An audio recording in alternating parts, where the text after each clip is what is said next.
Our thesis is that through the movies Mulan, Pocahontas, Aladdin, and The Lion King, Disney attempts to display non-European cultures in a more positive light. However, in every instance, Disney intentionally incorporates European ideals into these movies and diminishes the power of the message in each movie in order to maintain racial or class hierarchies. During the 1990s, Disney Studios released a slew of children's movies featuring exotic characters. The writers at Disney decided that it was time to showcase non-European people and continents, and this ideology inspired the creation of Aladdin, The Lion King, Pocahontas, and Mulan. All 4 films brought in millions of dollars for Disney Studios, and some even won Academy Awards. Though these films were very successful, they came with their flaws. Considering that these movies were written primarily by white Americans and Europeans, the tendency to take on a Western perspective of the cultures being written about is evident in all 4 movies. It is also evident that Disney is trying to maintain a certain hierarchy within all of its films. The first sign of this intent is universal throughout each movie. In every movie, Disney makes its villains people who are darker in color, and its heroes people who have fairer complexions. We see this in Mulan with the Huns, in Pocahontas with the Native Americans, in Aladdin with Jafar, and in The Lion King with Scar and the hyenas. The message Disney is trying to send is not a new one, and it has become normalized in film. The idea that dark is bad and light is good is constantly reinforced throughout these films. This is highly problematic considering that these films are supposed to be progressive movies intended for children, and this is not a progressive message. It also tells viewers that special privilege and good fortune falls upon those with lighter skin, which reinforces our thesis that Disney is subtly trying to promote this racial hierarchy in its films. Let's take a closer look at Mulan. On the surface, Mulan is a heroic story of a young Chinese woman taking hold of her destiny by impersonating a man to pardon her elderly father from military service, and ultimately saving her country from the evil Huns. However, upon closer examination, Mulan is not as progressive as she seems. Firstly, Mulan, when contrasted to other characters, has significantly less physical features that represent her ethnicity, and her skin is pale in color. This decision to draw Mulan in this way gives her a more European appearance, which takes away from the fact that she's a Chinese woman. Later in the movie, we find her at home rehearsing for her big moment in front of the matchmaker. Bride, you'll bring honor to us all. Mulan, what's this? Notes? In case I forget something? Hold this. We'll need more luck than I thought. As Mulan is doing her morning chores on the farm, we see her father sitting down for prayer at his family shrine. We find out that he is praying that his daughter will not make a fool of herself in front of the matchmaker. Eventually, Mulan does embarrass herself and her family in front of the matchmaker, but redeems herself by taking her father's place in the army. By creating this storyline, Disney wants the viewer to believe that Mulan is a rule breaker for going against the norm.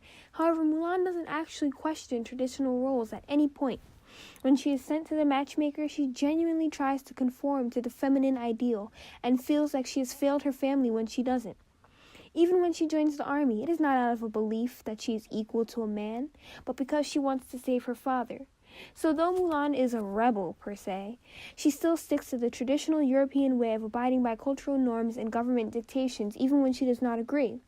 This diminishes her role as a heroine and essentially puts her back in her place in the social hierarchy. It tells viewers that you can disagree, but you can't change or question the status quo. This leads us to a closer examination of Pocahontas, the Disney animated tale of the romance between a young Native American woman named Pocahontas and Captain John Smith, who journeyed to the New World with other settlers to begin fresh lives. Her father, Chief Powhatan, disapproves of their relationship and wants her to marry a native warrior. The movie begins with a group of merry men singing as they are about to set sail for the Virginia Company, aka the beaches of Virginia where the story takes place. As they sail, they sing, and are given a motivational speech from Captain Cortez with some especially problematic lines. He says, "Don't lose heart, men. It won't be long before we reach the New World. And remember what awaits us there. Freedom, prosperity, the adventure of our lives. You're the finest crew England has to offer, and nothing, not wind, nor rain, nor 1,000 bloodthirsty savages shall stand in our way." This speech lets the viewers know from early on that the English settlers are superior to the savage Native Americans, and almost tries to convince the viewer not to sympathize with the Native Americans because they don't realize this is for the best.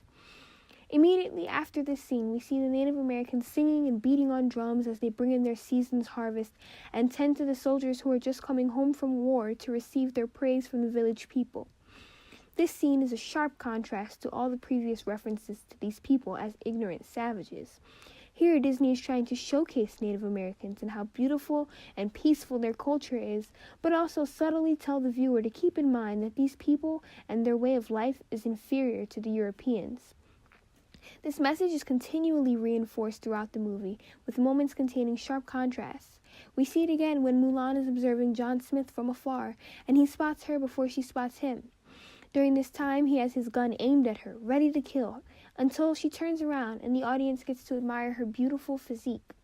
Just reinforcing the camouflaged idea that yes, she's beautiful and should be admired, but she's still dangerous and may or may not deserve to die.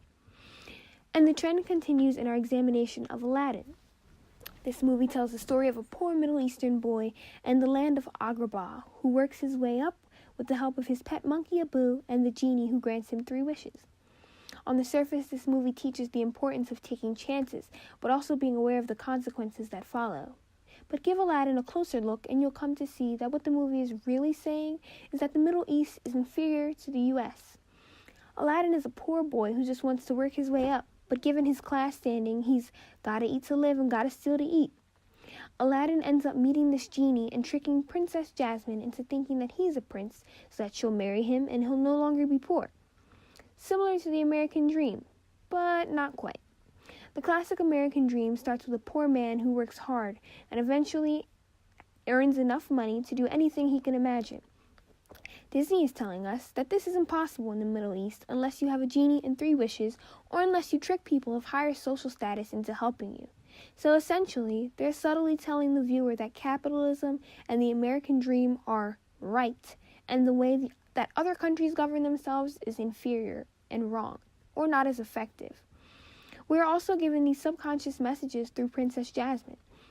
When Jasmine realizes that her father wants to put her in an arranged marriage, the viewer immediately thinks that this is an old-fashioned or misogynistic practice.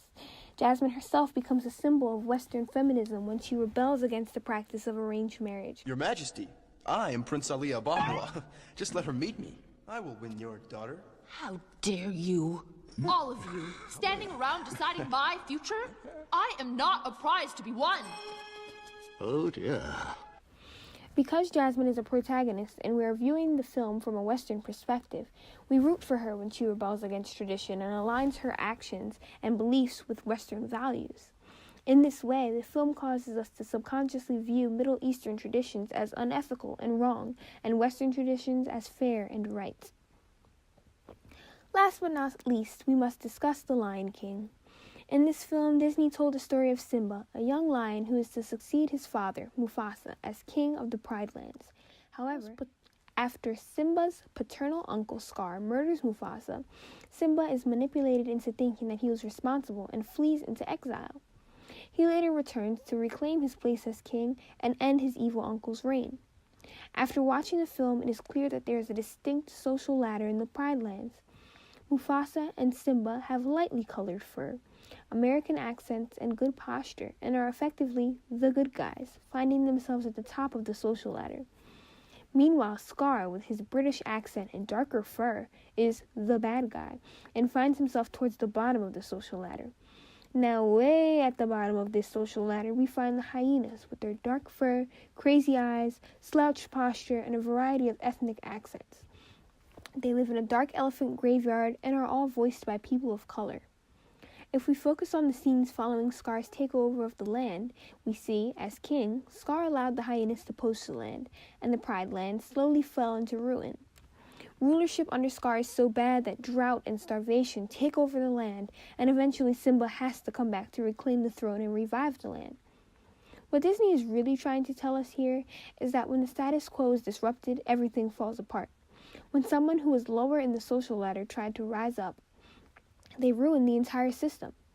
But at the very end, when Simba takes on the role of king, Rain starts to fall, and the drought that has occurred during Scar's reign ended. Everything is back to the natural way. In European culture, there is an appointed ruler, and everyone falls under this person in terms of class. Disney has made it clear here that this order should not be disrupted, and should it be disrupted, there will be suffering. But they managed to camouflage all of this under this kid-friendly idea that bad guys deserve to lose and good guys deserve to win. In conclusion, through these 4 films, Disney managed to say a lot. Though these films claim to be progressive and to represent Disney's steps toward accurately representing non-European lands, they all boil down to a common theme. In every film, Disney intentionally incorporates European ideals into these movies and diminishes the power of the message in each movie in order to maintain racial or class hierarchies.